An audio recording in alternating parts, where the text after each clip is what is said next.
بسم اللہ الرحمن الرحیم۔ السلام علیکم۔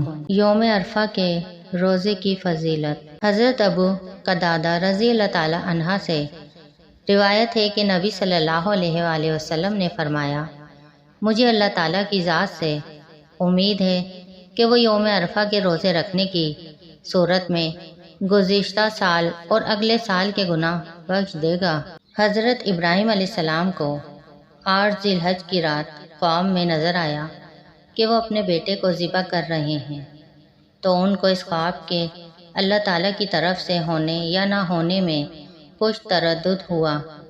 پھر 9 ذی الحج کو دوبارہ یہی خواب نظر آیا تو ان کو یقین ہو گیا کہ یہ خواب اللہ تعالیٰ کی طرف سے ہی ہے۔ چونکہ حضرت ابراہیم کو یہ معرفت اور یقین 9 ذی الحج کو حاصل ہوا تھا، اسی وجہ سے 9 ذی الحج کو یوم عرفہ کہتے ہیں۔ 9 ذی الحج کو حضرت جبرائیل علیہ السلام نے حضرت ابراہیم علیہ السلام کو تمام مناسک حج سکھلائے تھے۔